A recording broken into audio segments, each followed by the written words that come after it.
Hello and welcome to episode 5 of Empty the Playbook. Hope everyone enjoyed our mock draft last week. The new NFL year has officially started this week, which is very, very exciting. Bleacher Report sexting me every 2 minutes. I absolutely love it. It is the best time of year, boys. So let's strap in for another good episode. But before we do that, we've got to check in. So, Thornsy, how's your week been, bro? Been good, thank you. I had a scary moment the other day because I dropped a fork on my foot. Wait, hold on a second. So was it the spiky end, or was it like the holdy end, the other end? Like the spiky end. So it sort of fell. And you know in like cartoons where it's like everything's in slow motion and you see like all the characters being like, oh, like turning their heads really slowly. It felt like that because it just sort of was gradually falling. And then it just sort of hit my foot and bounced off. And so it was like obviously a sigh of relief, but also like slight sigh of disappointment. It was so anticlimactic. All that build up for absolutely no payoff. Yeah, but all those slow motion cameras and it didn't even happen. Well, fantastic. I'm glad you had a really exciting week, Thorns. Shapland, surely nothing that interesting could have happened to you. How's your week been, mate? Yeah, no, it's been all right. I haven't had a near-death experience like Thornsy, you know. I haven't seen my life flash before my eyes, you know. I feel like I've come off very boring on these things. But we're in a lockdown. I should be being boring. But yeah, so I had a coaches meeting where we looked at some of the new potential defensive scheme for the Pirates. It was nice, you know, have a look at some football that, I say I might get to play on. Graduated and uni ball's done. But anyway, it was nice to have a look at the new defensive scheme. And then, yeah, I had an exam yesterday, one of the classic COVID 24-hour ones where, like you were saying, Bleacher Report were sexting me every it was PFF for me, was sexting me every 5 seconds when I was trying to focus on my exam. I'd be like, oh, what's the answer to this question? And then suddenly I just see a notification and start looking into, because I love the finance behind contracts, because I'm really not coming across interesting, but I love the finance behind contract. So I'd see like someone sign like a 3-year, 35 million deal. And I'd be like, I wonder what the breakdown is. I wonder how much is guaranteed. I wonder what the signing vote, like, I like looking at how it breaks down and how much of it's actually guaranteed, because I'm sure I'll probably say it in a later episode or something. The way that contracts are structured, I always feel like the numbers are lies. So I like to dig a little deeper. What was your degree again? Well, I'm currently doing finance and economics, but I do business and sports modules. So yeah. Oh, does that make you cooler? Does it? Yeah. Well. Yeah. No, I rate it though, mate. But yeah, on that note, kind of like we've already said, it is the start of the NFL year, March 17th. So let's get into some news. So NFL news over the past week, we've had the immortal, well, obviously not immortal, but Drew Brees retiring. Can't be immortal if he's retiring, but there you go. Obviously a very class player over his seasons with the San Diego Chargers, and obviously more notably the New Orleans Saints, getting them a Super Bowl win, which is really, really cool after Hurricane Katrina and everything. And he's just been an icon in the sport for a very long time. So good luck in retirement, Drew. As Shapland has pointed out many times, he's a a consistent listener. So I'm sure you have nothing but well wishes for him, Shaps. But we'll get into that in a sec. Other news around the NFL, the Bucks. I want to say moving wild, but not really. They've made moves so that pretty much the entirety of the main kind of players on that roster from their Super Bowl win have managed to stay on that team. Godwin's back, Levante David's back, Shaq Barrett's back, all the big kind of names that we expected them to make it work somehow. We didn't know how they were going to. But Brady's obviously worked his contract around and things like that. They've even got Gronk back on a 1-year deal. So the Bucs doing business.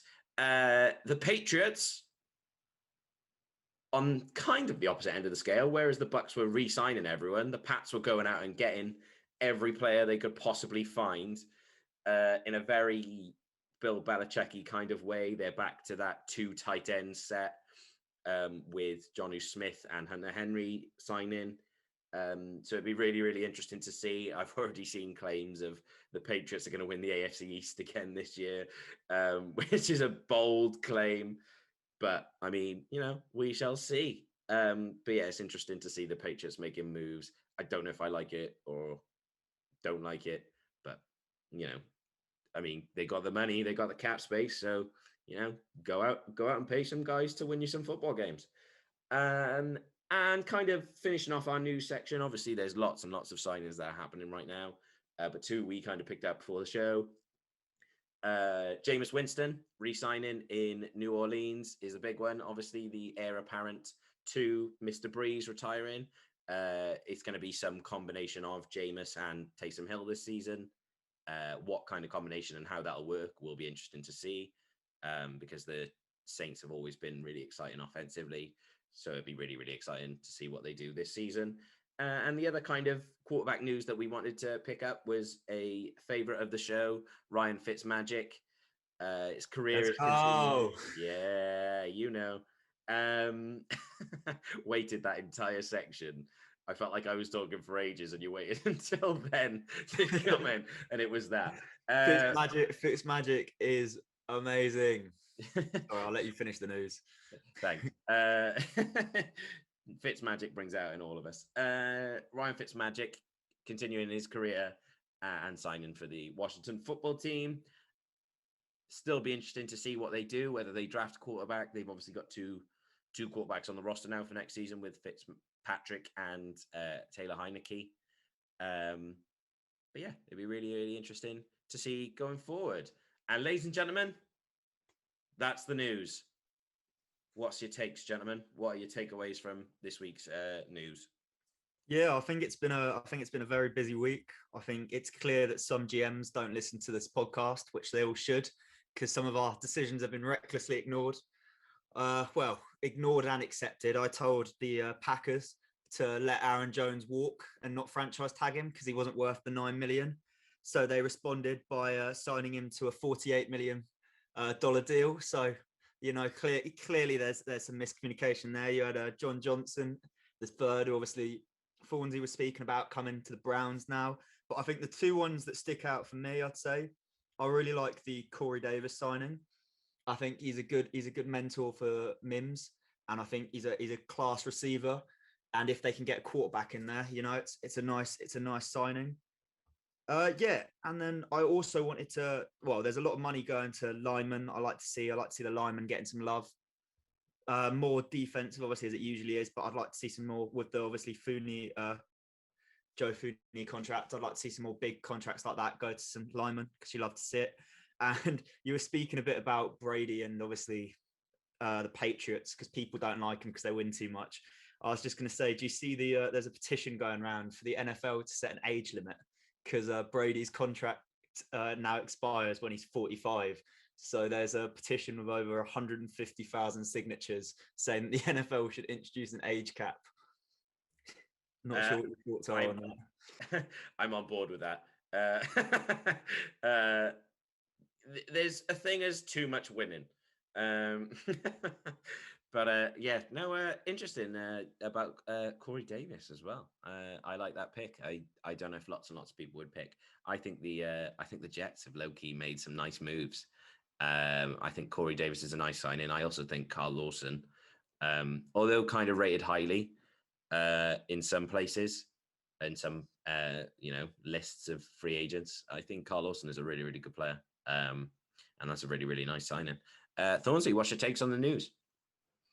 There's been a lot of interesting pickups, really. I think talking about Carl Lawson as well, like something that's going to be really interesting over the next couple of years is how he and Trey Hendrickson like compare up to each other, because obviously Lawson played for Cincinnati. They've now signed Hendrickson, both on about 15 mil a year. So I think those two are going to have like really interesting like career spans, and especially Hendrickson was predicted to get a Shaq Barrett type deal, like 1 year, maybe about 7 to 10 mil, like a prove it deal, and he's come out and got I think 4 years, 60 million with 30 plus guaranteed, which is pretty crazy. And it could end up being a really good pick. Like the Bengals defense have got a lot of young pieces in place, and they've spent a lot of money on it over the last couple of years.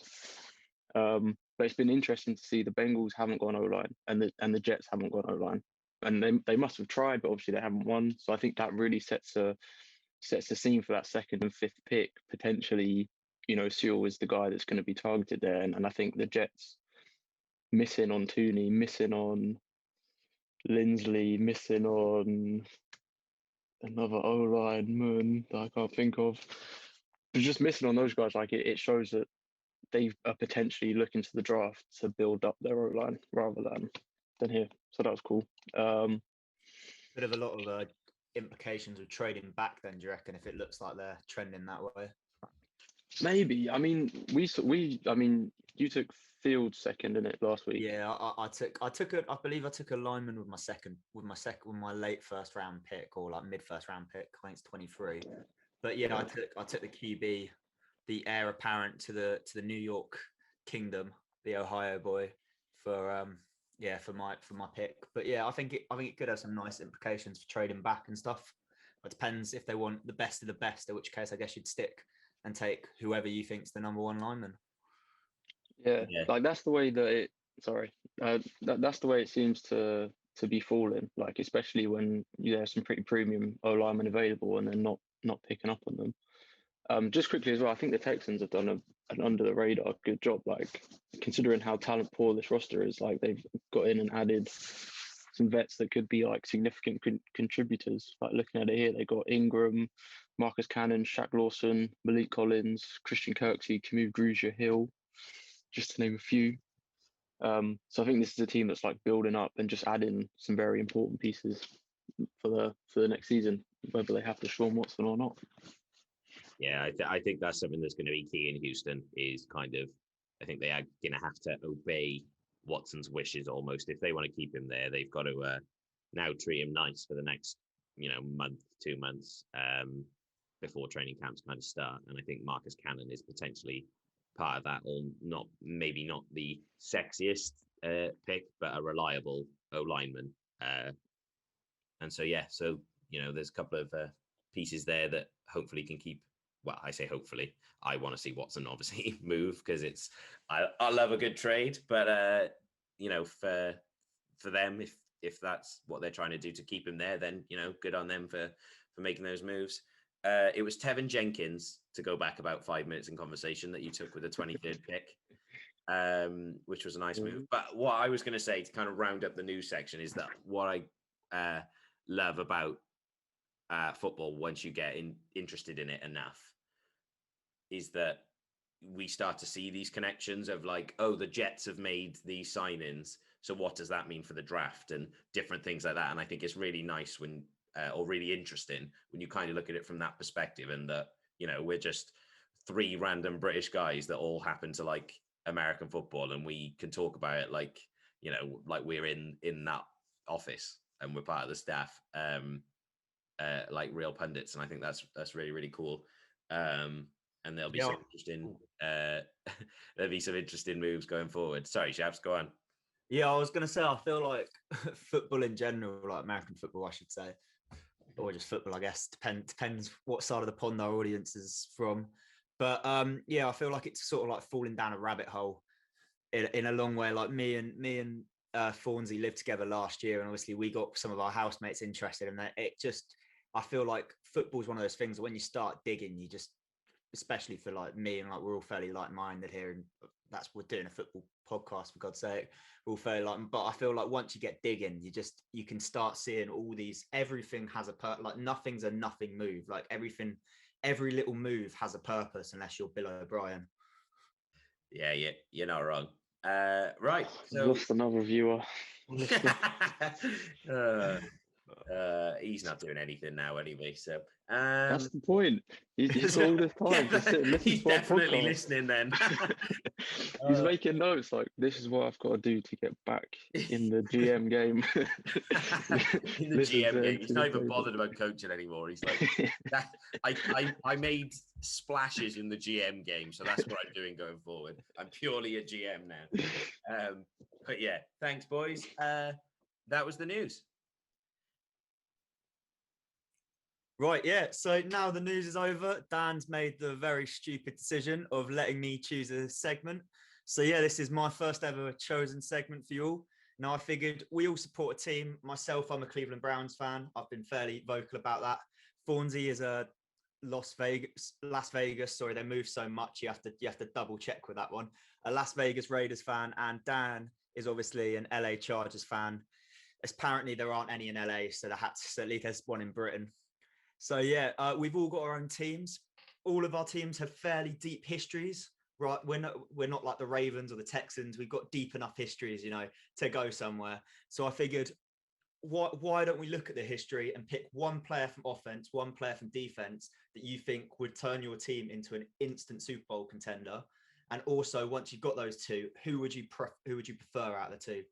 So I think I'm going to send it over. Actually, you know what? I'll start myself.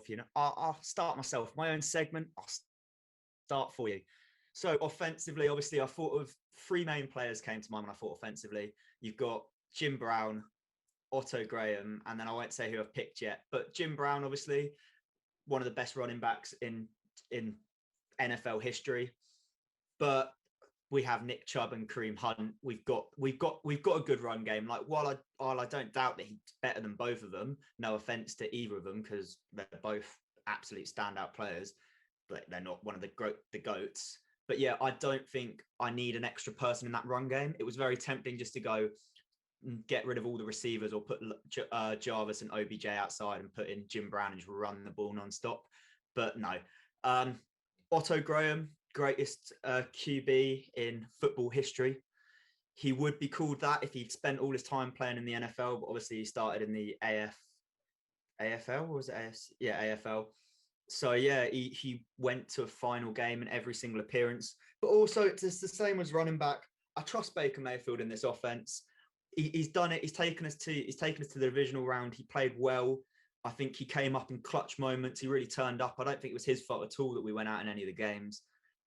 I won't say any of the games, the game. He's played well in the playoffs, and I like him as a QB for the Browns. While Otto Graham would be clutch, I don't think he's a definite need, and obviously the modern NFL is quite different. So yeah, my choices: tight end. Does one of you two know it? Oh, Ozzie Newsome. Thank you, Dan. He was muted when he said that. The Wizard of Oz, Hall of Fame tight end. Admitted his one downside is obviously he went across the Ravens, and then went to the dark side and helped them for a bit. But yeah, actually, he obviously the first African American GM in NFL history as well, which obviously you got to commend him for. And he did a great job as a GM. I mean, they won a lot. But anyway, so I'll stick on to him as a player. So he had over 8,000 receiving yards and 47 TDs as a tight end, which back in the days he played in were amazing. He was the all-time receiving touchdown leader for tight ends and yards before. Obviously, now we've got the new breed of tight ends. We spoke about it before.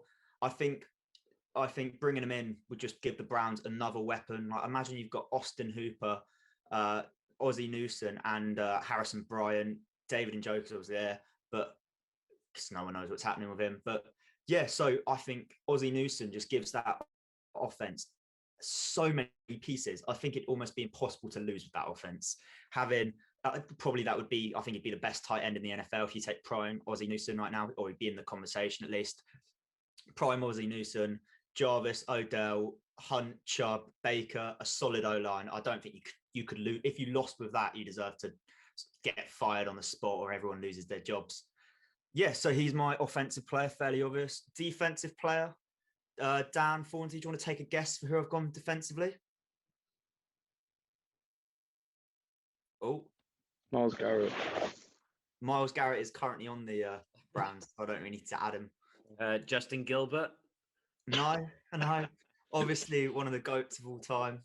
Best first round, was it third overall pick ever taken? He was, I think. Oh, eighth. So I thought Yeah. it was slightly earlier. I think it was who was it? Someone taken first, or was it the Manziel? No, it was Manziel was 26th in the round thanks to a trade from the Colts. Yeah, was it the same draft? Trent? Yeah, it was the same draft. It was a double bust in the same. To be fair, we got the first round pick off the Colts for Trent Richardson. So I mean, that was pretty much a throwaway pick. But then again, we used a third overall pick on Trent. Anyway, so I'm getting sidetracked. Okay, I'm going to give you another hint. His son famously played for Green Bay and also most recently, I believe, the Rams. Anyone got a guess? Ooh, Thornsy. I see you pursing yet. Go on. I was going to say Dan or me. Clay Matthews, Senior. Oh, Clay Matthews Jr. Or the second. Actually, but yeah, the second, not the third. So yeah, for those who don't know, he was the Browns he's the Browns all-time sack leader, or at least will be for like another season or two before Myles Garrett breaks it. But yeah, he's just been he was a complete cornerstone of the Browns defense. He played for the Browns for, I think, about 17 years. He's actually, fun fact, the oldest player in the NFL to ever get sacked. But yeah, he's an outside linebacker who offers a bit of edge threat, but also could drop back into pass coverage. So yeah, I think he offers the Browns a lot that they're missing. He's an edge threat linebacker. He can do a bit of coverage, and give the Browns that sort of extra bit of spice they're missing. So yeah, that's my pick. And if I had to compare the two, it'd be tough. I'd have to say possibly. So I'd have to just for those who are listening. Obviously, we were talking about the first round of the Browns, and Thornsy has just sent me a screenshot of the fact that picks 5 to 17 in the 2014 NFL draft were all Pro Bowlers except for Justin Gilbert, taken by the Browns. So thanks for that. But anyway, so getting back to my point, I think he gives the Browns a great edge threat, and was a sort of do-it-all guy. Slightly undersized, might struggle a bit with his size in the NFL, but he played hard, and I have no doubt that he'd fit into a modern NFL as well. Right, so picking between the two, I'm going to go Ozzie Newsome. I think Matthews is amazing, but I just can't see anyone stopping an offense with that many weapons. And if you can outscore your opponents, you win. Not sure if you knew that little cliche rule in football. So yeah, that's my pick. Yeah, do you know what? I really like the pick. Without sounding like Thorns, I like it. Okay. The official quote of Ed Thorne. Yeah, no, I do like Ozzie Newsome. I really agree with you. I think, you've got to really consider not even sneaking in Jim Brown, because that's unfair to potentially, the greatest running back of all time. But I also think Kareem Hunt and Nick Chubb wouldn't mind stepping out of the way to let Jim Brown run for that offense. So do you know what, bro? You've really sold me, and I really like the Ozzie Newsome pick. I got confused when you asked who the tight end was. I screamed whilst on mute, screamed Kellen Winslow.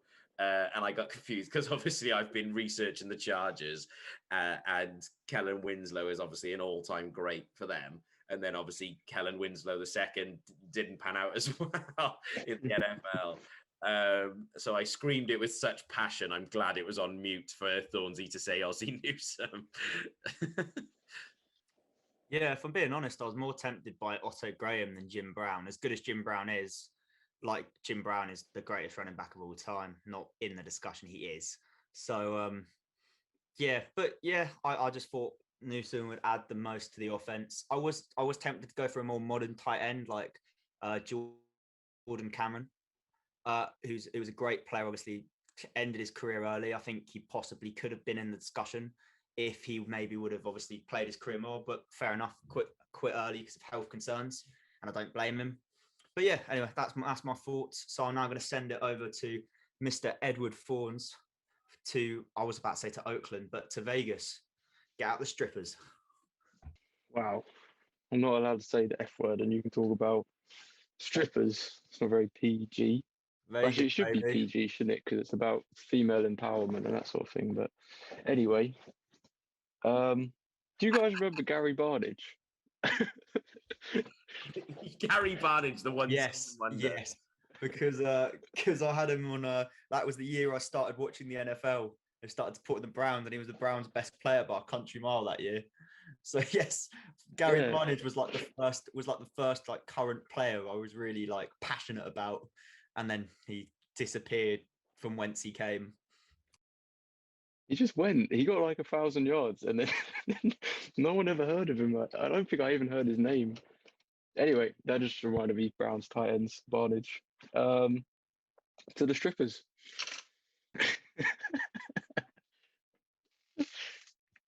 Yeah, like going off of your one, this is like a really interesting question because it's like, do you go for the best player in history or do you go for a guy that really feels a need at the time? So I looked, and also like this was a chance for me to actually look into like the history of the Raiders because I've been a fan for like a year. Don't tell anyone, Plastic. but like I'm a real glory hunter with 8-8 Gruden. Sorry, John, I love you. So yeah, it was quite cool. So I thought instantly like O-line, Gene Upshaw is a guy who I'd never heard of, but I looked him up and it's like 2-time champion, 6-time Pro Bowler, 3-time All Pro, 3-time first team All Pro, 2-time All AFL team, and was a member of the 100-year anniversary NFL team. So instantly it's like, whoa, this guy's sick. Proven winner, um, dominated in the Super Bowl when he got there.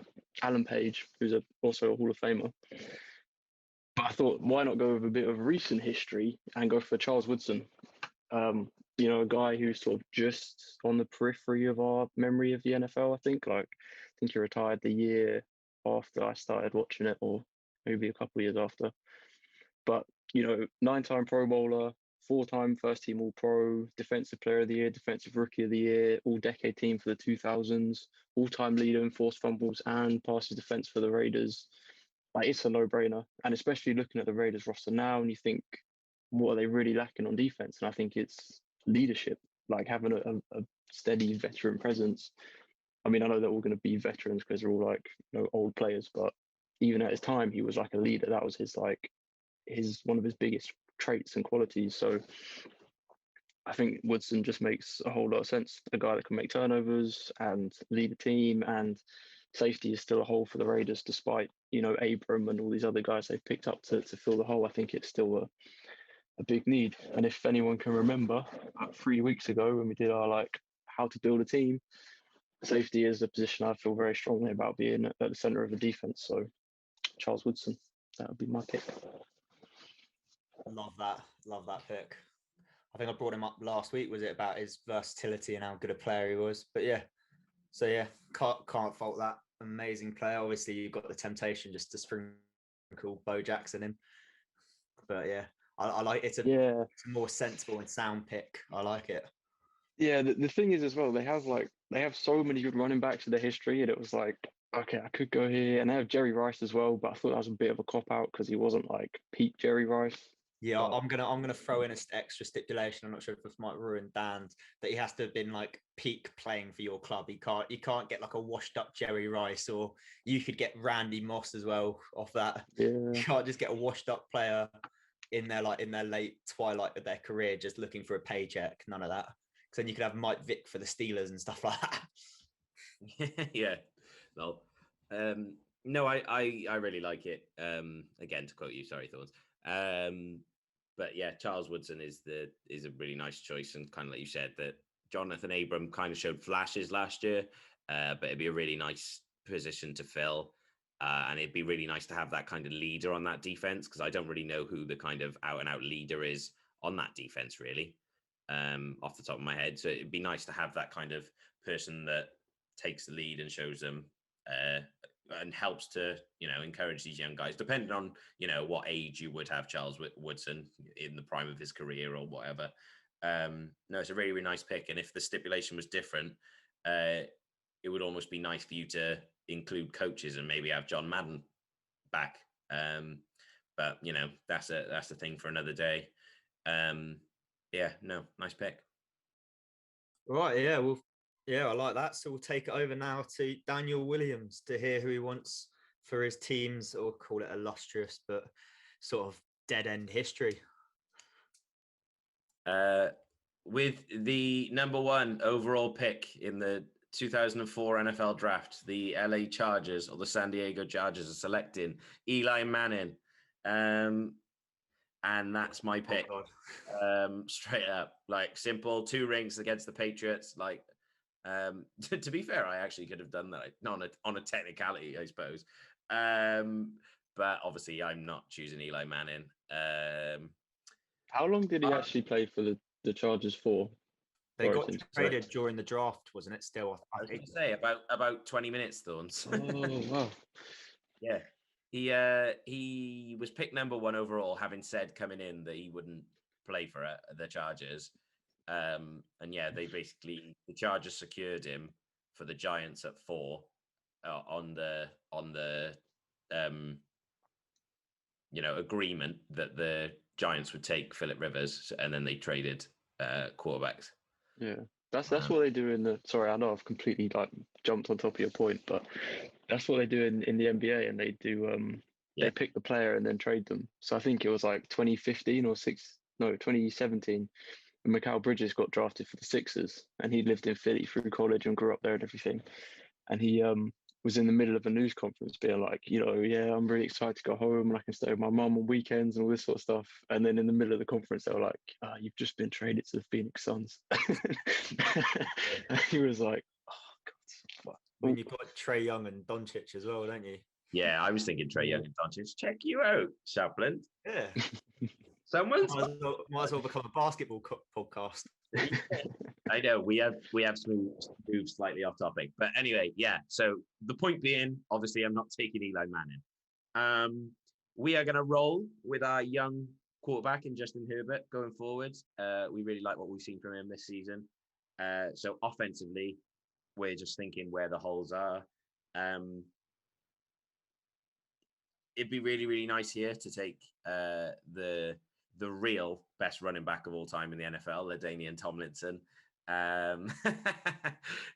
who's Sweetness is the only one who can rival Jim Brown for that. I'm not having that. Ladainian Tomlinson, who has the single season rushing record for touchdowns in a season with 28 rushing touchdowns in one single season. In all the years he played for the Chargers, he missed 3 games. Yeah, I know. Well, obviously he moved on to the Jets, but he played for the Chargers for 8 years, I can't remember. Missed 3 whole games. And it was only that last season where he missed 2 of those 3 games was the only time he didn't rush for over 1,000 yards.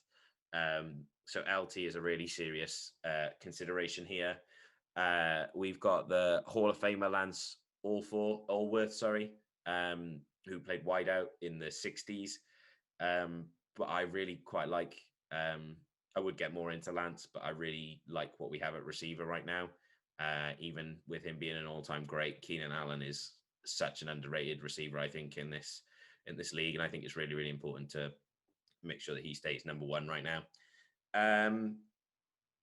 Tight end would be a position I've kind of already talked about, how Ozzie Newsome was a really perfect pick for the Browns, and obviously we've let Hunter Henry go this offseason to the Patriots. Buzzing about that. And it'd be really, really nice if we could get Kellen Winslow back to play tight end, one of the all-time greats. However, that's not my offensive pick. I'm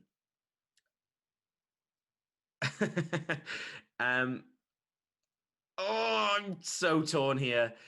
Obviously the Chargers lead always is offensive line. Always seems to be something wrong on that offensive line. Even when we've acquired players like last few seasons, Pouncey and Brian Bulaga and Trey Turner last year, like solid acquisitions that anyone at the time would go, do you know what? That's a nice pickup. That just haven't worked out for us for some reason. So I'm really, really tempted here to go for a Hall of Fame offensive tackle, Ron Mix, who in 10 years of playing had 2 holding calls in 10 years of playing at tackle, which is mad. I mean, it was the 60s, so, but even so. But I got to go with my boy for offense, Ladainian Tomlinson. I've met him, so that might sway my decision a little bit. But I think he'd be a really nice compliment to Austin Eckler. LT, although he was, decent in the receiving game, his main thing was rushing, and he was the king of getting open and between the tackles. And I think he'd be a nice compliment to Austin Eckler with more of the receiving threat from the backfield. And I think just give Justin Herbert as many weapons as you want. And we've already signed Corey Linsley this offseason. And Matt Fieler, who's playing for the Steelers last couple of seasons, who's quite reliable, hopefully, knock on wood. So I think we can address tackle in the draft, and we're going with LT. Defense, there was two guys that straight away I didn't even question it. Number one, very, very recent, having only left in the last few seasons, a leader on that defense that would be a lovely, lovely, lovely compliment to Derwin James, Eric Weddle, who is obviously a very good pro, very good vet, and a very good leader for that defense, sitting in the middle of the field while Derwin James can do whatever the hell he wants. Would be a really, really nice combo. But to be honest, as much as I love Eric Weddle, I really respect Eric Weddle's game. There was only one guy for me who played like 19 seasons in the NFL, something ridiculous. I think it was 1990 to 2009. Linebacker Junior Seau, incredible talent. Would really, really help with the run game. When he was like 38, he played this was when he'd moved on and he was at the Patriots. But I think he was 38 in his second to last season. Played in all 16 games, started 14 of them at 38, and still got like 74 tackles. And like, dude's a beast. And well revered as well. Like, loved amongst the Chargers. The Chargers massive, if you will. So my defensive pick has got to be Junior Seau although he did kind of move on. Well, Eric Weddle obviously moved on as well, and Junior Seau moved on kind of like, but he played for us for 12 years. So like, you think 12 years out of 19 is still a pretty big deal. So Junior Seau is my defense pick. And so out of the two of LT, even Judas was loyal. Judas was loyal for more than 12 years. Doesn't change it. You had to bring religion into it. Right. Politics is next. Yeah, great. Out of the choice between LT on offense and Junior Seau on defense, it's a really tough choice here. And it literally is a toss-up because I really respect both of these guys. But if I'm thinking about what would mean the most to our team, I think Justin Herbert needs as many weapons as possible. And as much as I love Junior Seau, and I think he would really support Kenneth Murray in his growth, and Drew Tranquil, who got injured first game of the season last year against the Bengals, but was a really good talent before that. An underrated talent. I think I'm going LT. So my choice is Ladainian Tomlinson. Yeah, no, it's a nice choice. Obviously, me and Thornsy stayed away from the flashy running backs, but you wanted to give your new QB a little toy to play with. So I said this the same for Thornsy, but I respect it. I was a bit upset you didn't. I don't think you mentioned Antonio Gates, which I feel he'd be upset with as a listener. I know we were messaging about the podcast last week after he watched it. He said he was a big fan of the draft that came out. But yeah, anyway, so we've just lost a listener. So thanks for that, Dan. Yeah, you're not wrong. I think the unfair thing for Antonio Gates is that he did have Kellen Winslow, who had obviously already played for so long for the Chargers and is that tight end Hall of Famer that is, I'm probably thought of first. It depends when you obviously started following the NFL and the Chargers. But yeah, Antonio Gates is a real consideration. And I mean, with Justin Herbert only a year in, I mean, the consideration might be there to also consider, quarterback of like Phillip Rivers, Dan Fouts, Stan Humphries, guys that played for a very long time. So there was lots to consider. The Chargers are historically class. So there was lots of players there. But yeah, no, I didn't mention Antonio Gates, but as someone whose game obviously I grew up with and is very well respected in my eyes. Trying to dig yourself out of the hole. I've already done it. I showed Antonio how much I respect his game. The thing I respect Antonio Gates most for is being in the first series of the league. So, I was literally just, I can't even lie with you. I was thinking that as well. The league quality show. Yeah, no, good players. Anyway, I think we've got a segment over from Thornsy now. So cheers. Yeah, thank you, chaps. Onto the fun bit of the podcast, apparently. Oi. So we thought with free agency coming up, we'd have a bit of a laugh, but also try and like educate you at the same time, you being the listeners. Obviously, that's the aim of all great teachers, is to have fun whilst educating, and I consider myself a fairly adequate teacher. So the point of the game is that we've all chosen a prospective free agent, and we're going to give like an outline of who they are, so like facts or stats or maybe like a little story to sort of show how we think they're going to be valued. And then the other two presenters are going to try and guess who we've chosen off of these facts that they've given. And then we'll sort of end it by saying, this guy, I chose him because I think he's going to be a very underrated pickup, or I think he's someone that isn't getting the credit he deserves based off of his stats. So, as an example, this guy was undrafted in 2014. This isn't my pick. This is just like, undrafted in 2014, has recorded 27 and a half sacks over the last 2 seasons, 88 quarterback hits, 93 pressures, is a one-time Pro Bowler and one-time second team All-Pro. So, and then sort of I'll give that. If you guys don't get it, I can be like, well, he also is a Super Bowl champion. And then hopefully the penny will drop. I believe that's Mr. Shaq Barrett. It is Shaq Barrett. So that's hopefully how it will go. And the hope is that, we'll give the stats, and then we'll get it just like we did just there, and it's clockwork. And I can say, Shaq Barrett has been a fantastic pass rusher the last couple of years, deserves the big bucks. Obviously retrospective because he's got them already, but that's how hopefully it'll work. So this is the real thing, everyone. Pay attention. This guy that I've chosen, 4-time Pro Bowler, 2012 All-Rookie team. He has 608 career catches for 9,360 yards, including 50 touchdowns. He's 31 years old, and the season just gone, he had 56 catches, 760 yards, 5 touchdowns in 15 games, and only 3 drops. Do you know who it is? AJ Green? I No. know he did a lot last year, wasn't he? That's a lovely guess, but I think AJ Green is a few years removed from getting 700 yards. Yeah, true. That's a good one, Thorns. How many receptions did he have this season? Sorry, or did you give that, or if you didn't give? Yeah, 56. 56 receptions this year. So he's more of a deep threat, would you say, then, if he's got 56 for about 750 yards? I would. Away. He has led the NFL in receiving yards over the last 5 years. Once, not like altogether, like he had lead in the league in receiving yards. Are you all about Antonio Brown? No. Oh, that's a good guess as well. Juju? No, Juju's not Juju's way too young, sorry.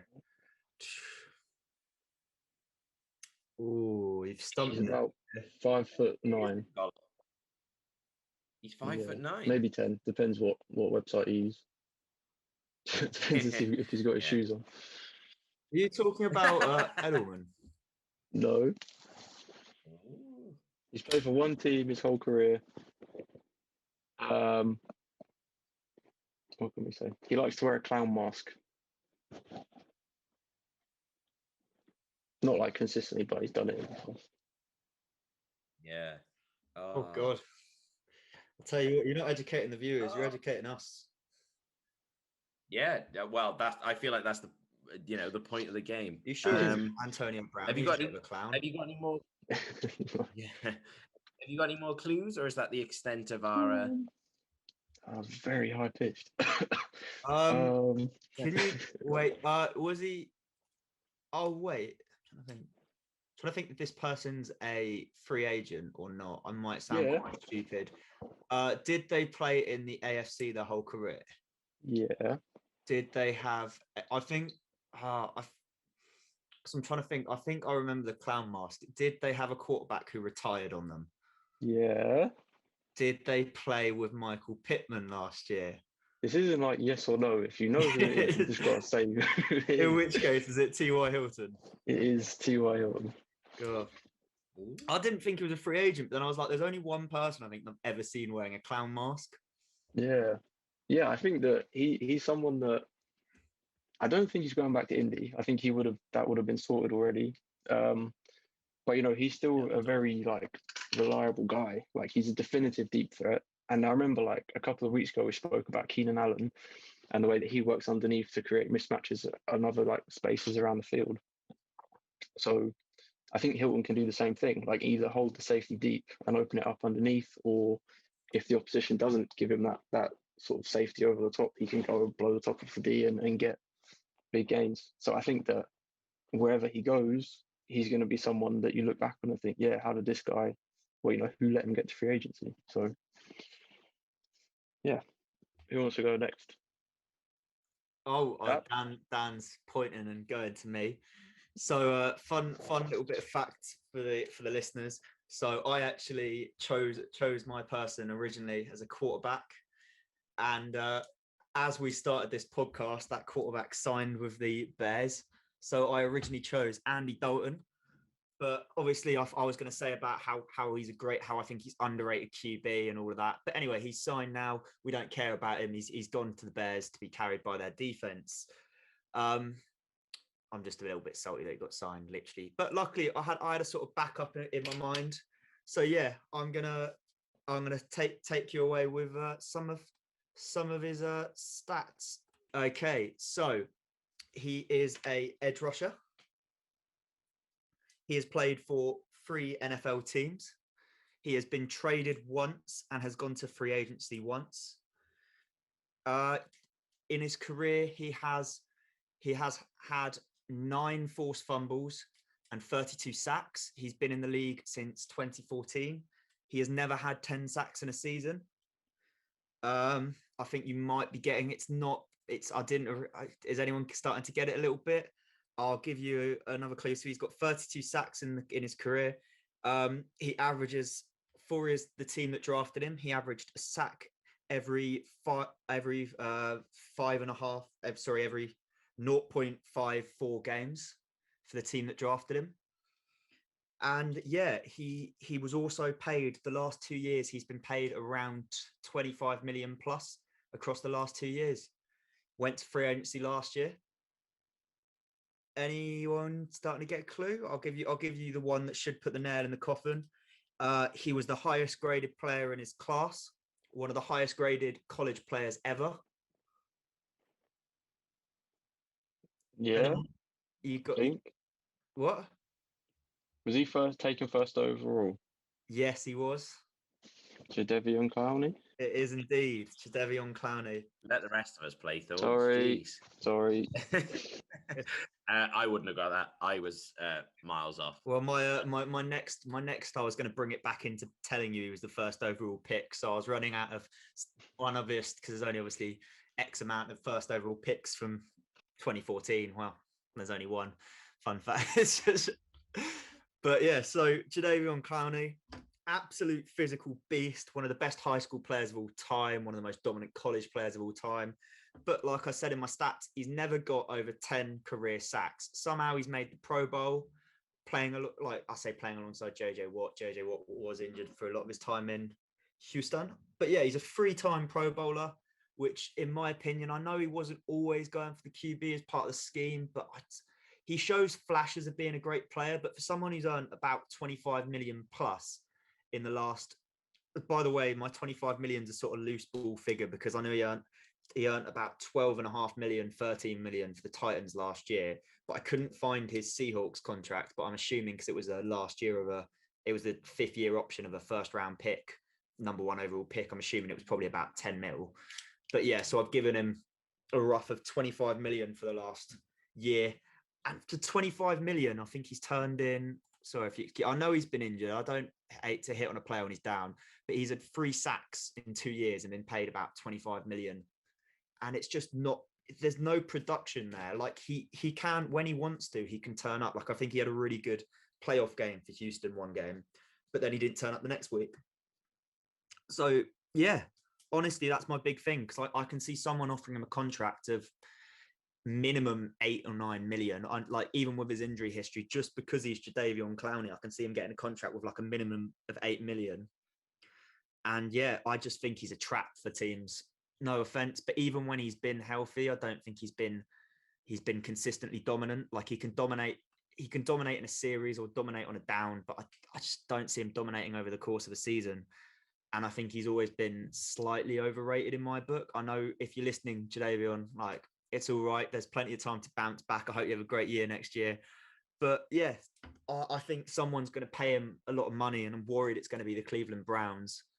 And I think we're going to pay him a lot of money, and I can't see him producing too much next year. Obviously, I hope I'm wrong, but yeah, I can't see him producing that much.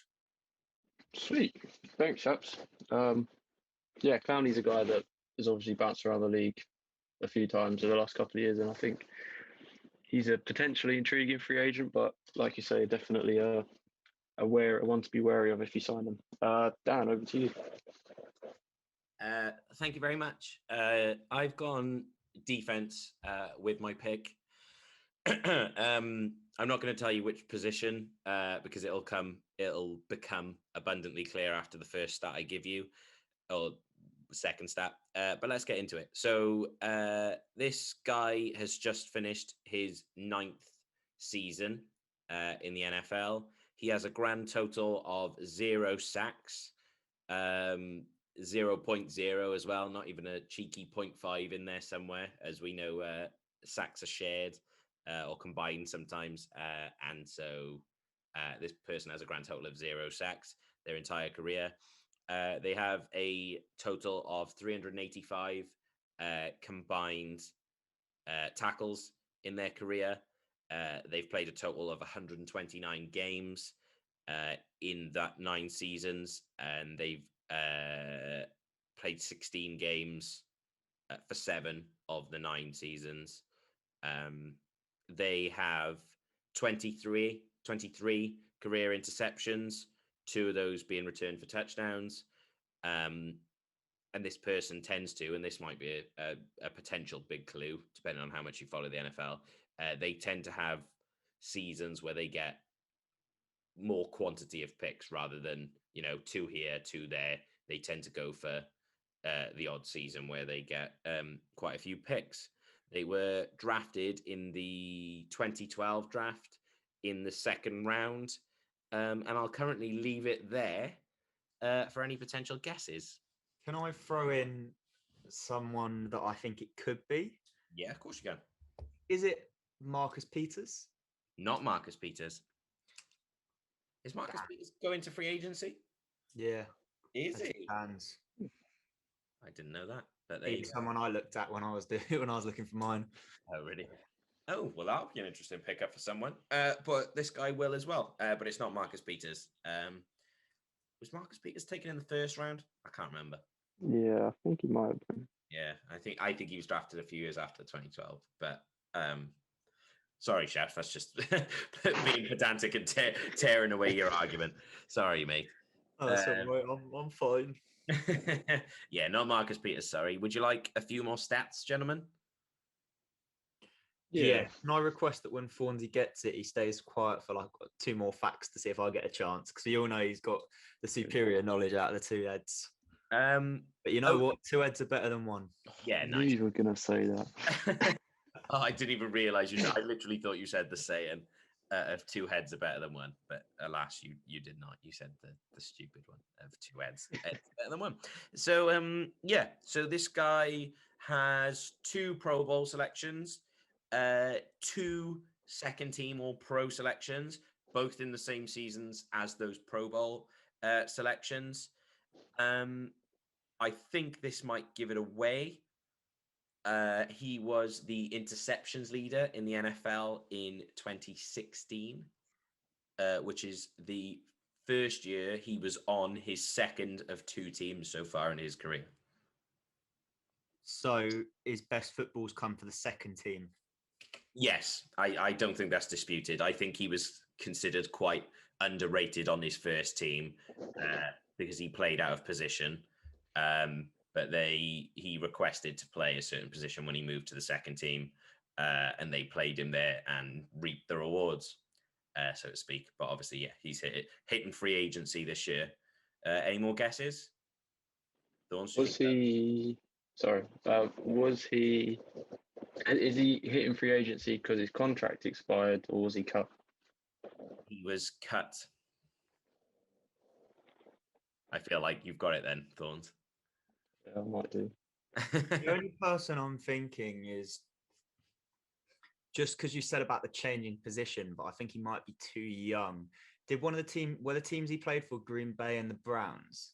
Oh no, but one of the teams was Green Bay. His original team was Green Bay. Because I was thinking of Randall, because I know he switched from corner where he was getting forced to play at Green Bay and then had a couple good seasons in Cleveland, but I think it's too young. No, this guy started off as more of like a nickel back / like slot corner, more of a slot corner really, and he wanted to play outside against teams' number 1 receivers, and the second team allowed him to do that.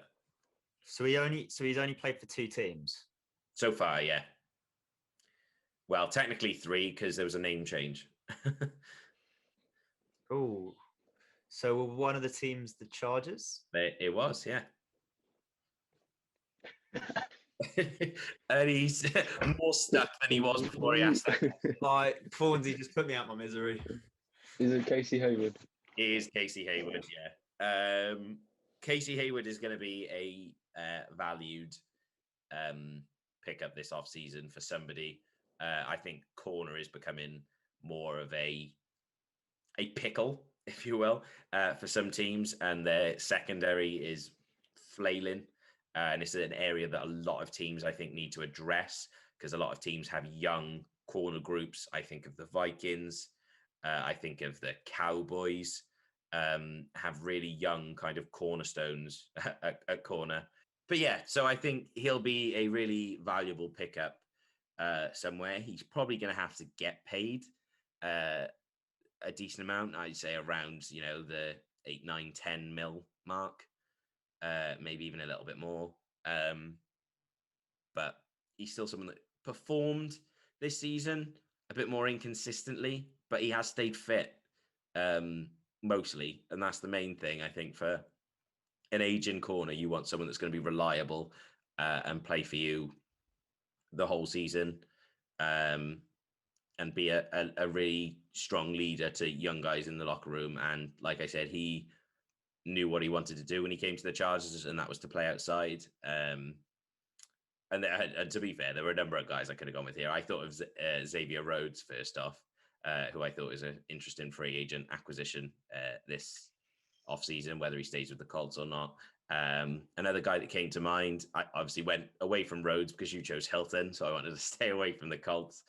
And then I went Adoree Jackson because I thought that would be interesting. So that would have been interesting to see, but obviously Shaps went Jadeveon Clowney of Titans fame. So yeah, you wanted to go last, and now you're crying that all your selections were I know tricky to go with. Touche. Well, it worked out nicely, and I think Casey Hayward was an interesting pick because he's obviously been cut in the last few days.